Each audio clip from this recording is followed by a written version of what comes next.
So today we are creating a podcast. We haven't, and instead of, I'm very good at talking. Instead of trying to make decisions about what the podcast is going to be going into it, we decided to make the first episode about what the podcast is going to be. Is that correct? Correct. Yep. Yes.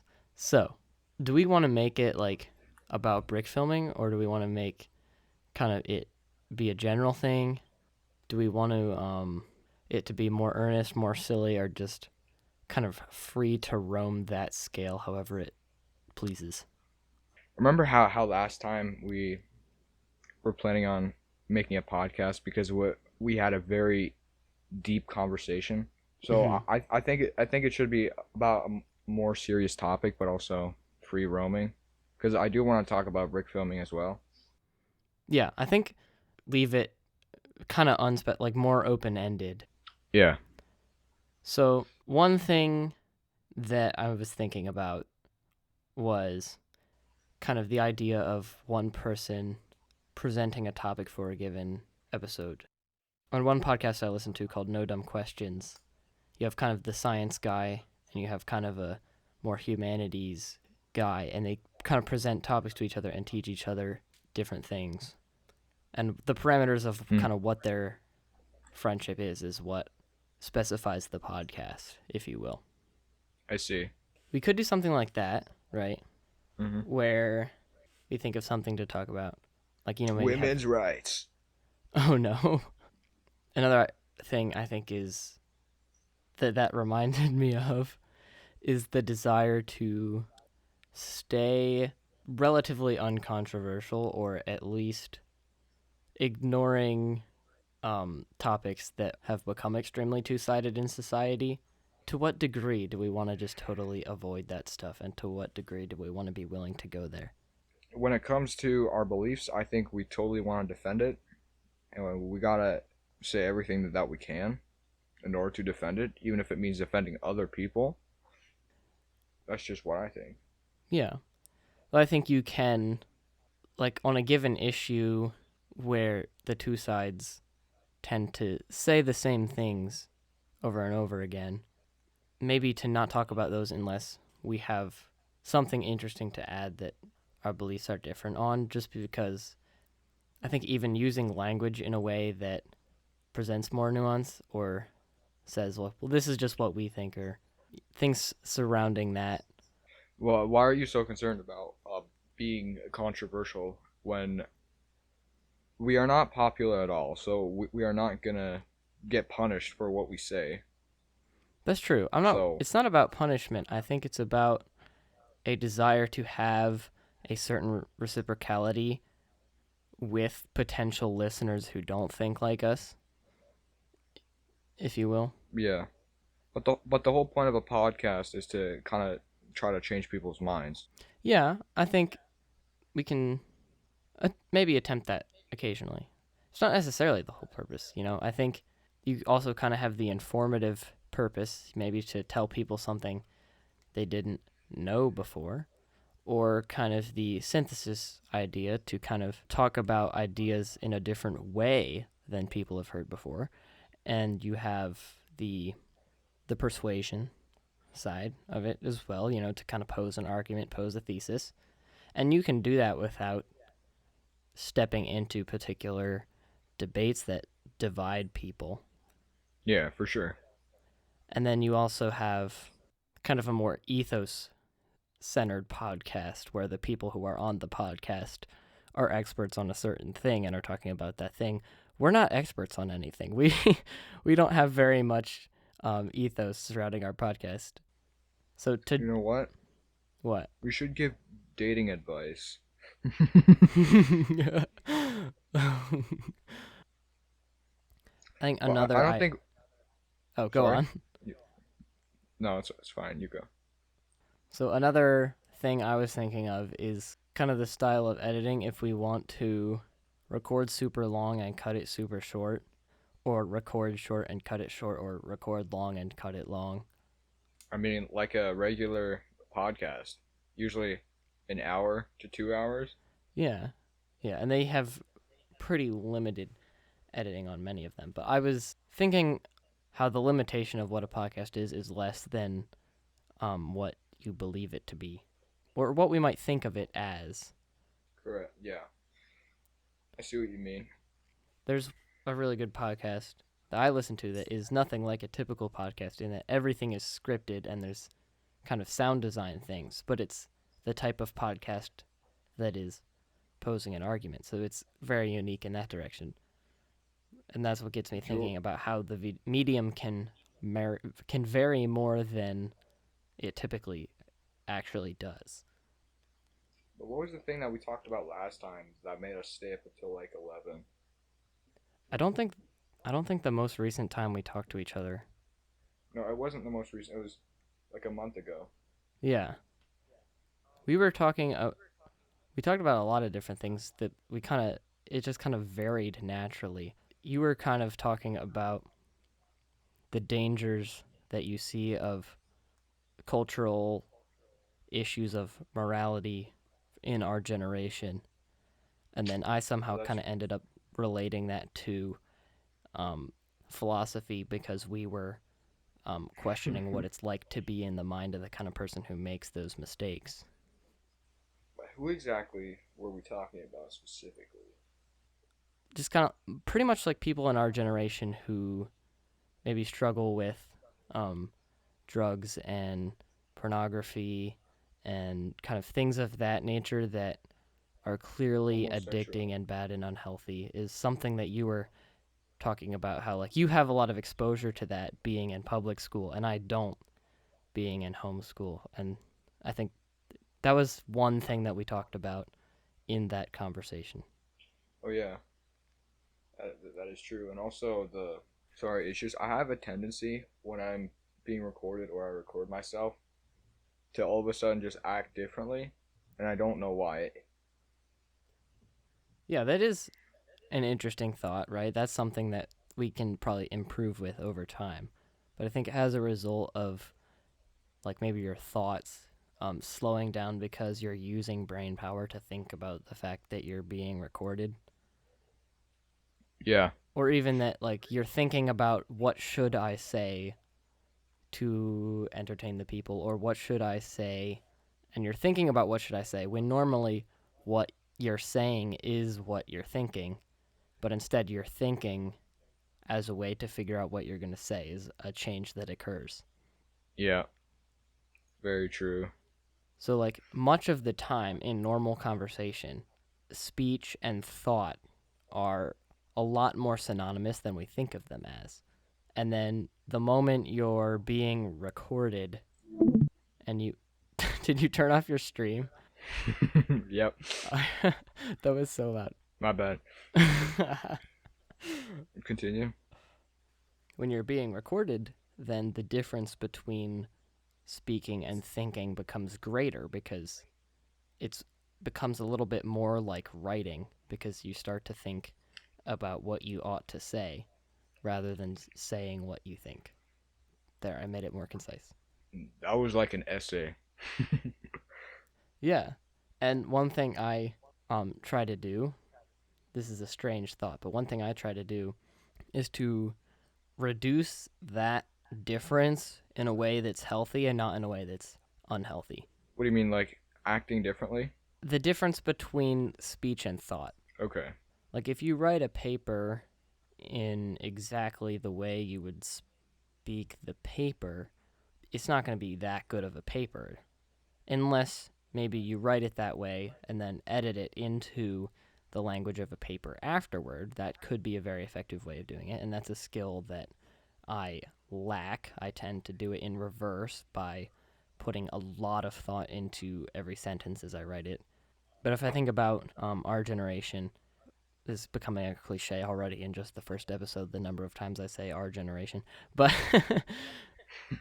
but the purpose of texting and the rules that surround the way it works and the way we think when we're doing it is more similar to the type of speech that is thinking and speaking at the same time and is quite literally an alternate to verbal communication more than it is an alternate to textual communication.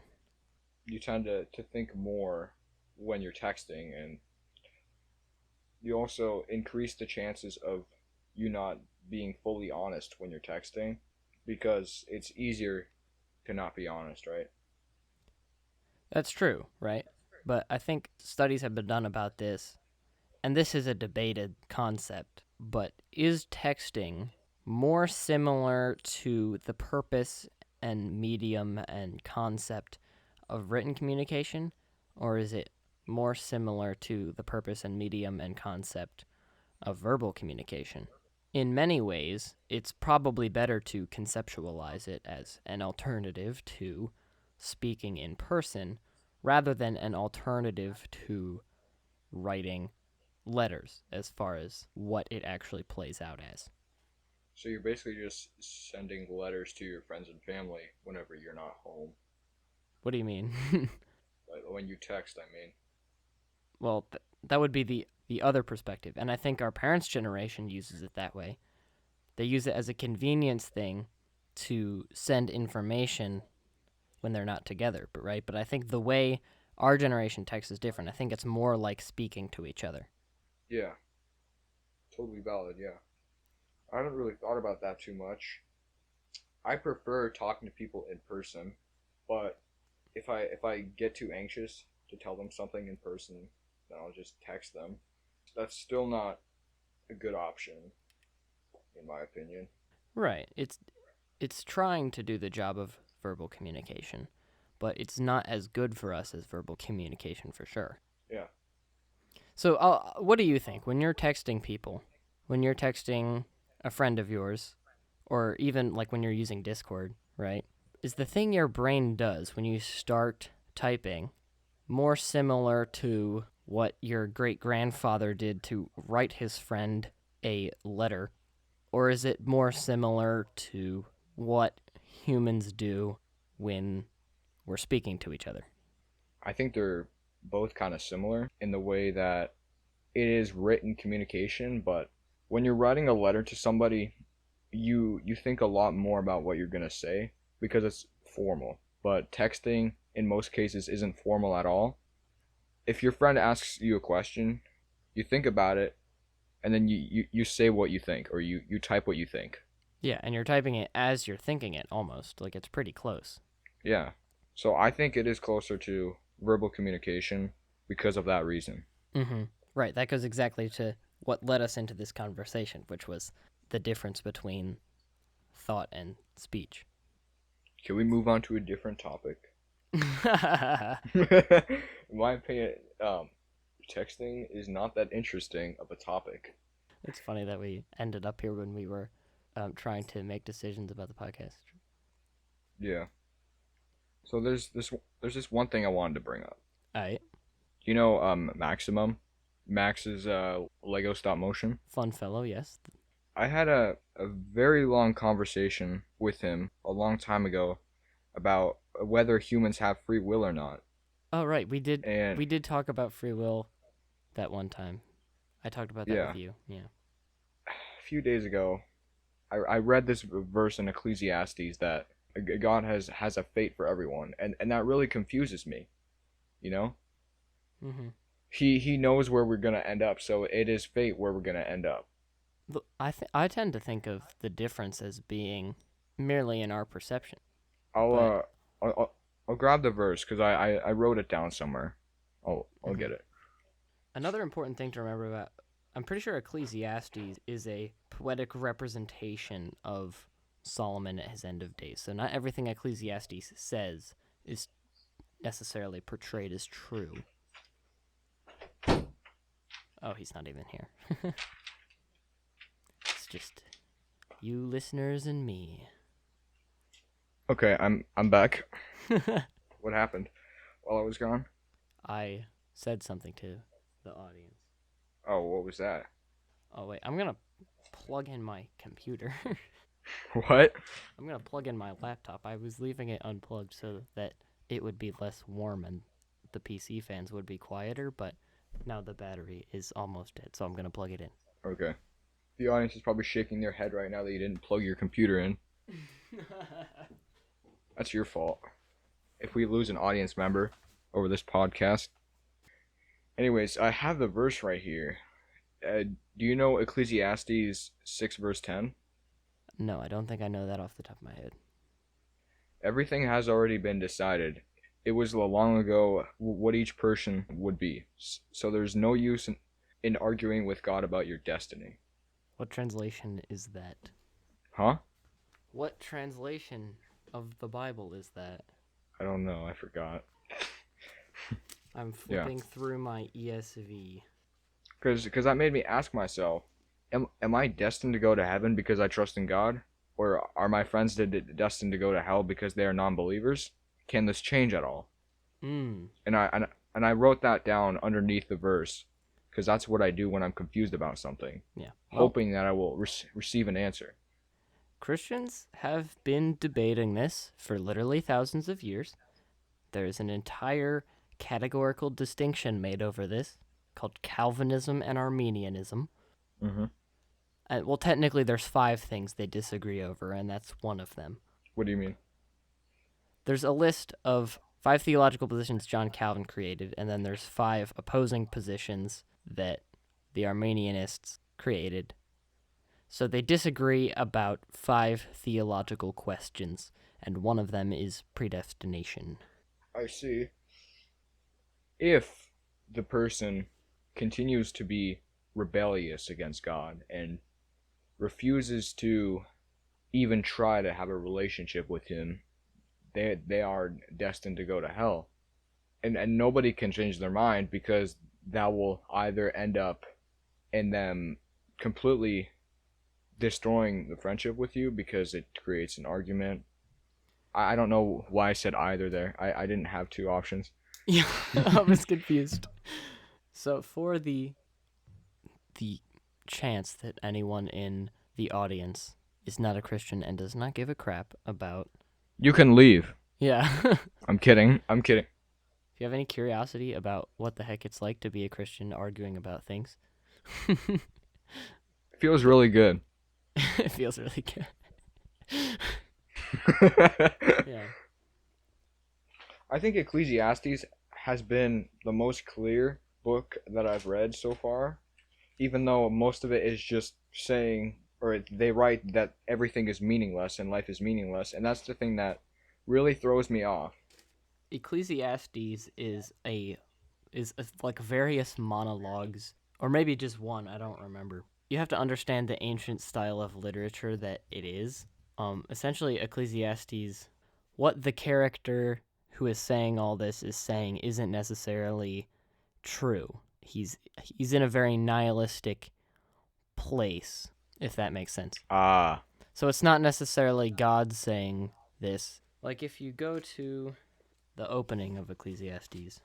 I don't have the Bible on me right now. There's a character called the Preacher, who is a fictionalization of Solomon. Yeah, hold on. I think it's time for me to eat dinner. Yeah, me too.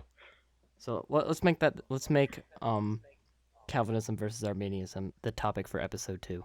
Oh wait, so we're gonna end it right now? Yes.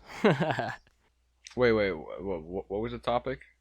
Calvinism and Arminianism. This question that you found in Scripture about free will and predestination and salvation and all that blah, blah, blah. Okay, yeah, sure. All right, goodbye, audience. Thanks for listening. Good. Go eat Goodbye. a hot dog and have a good rest of your day.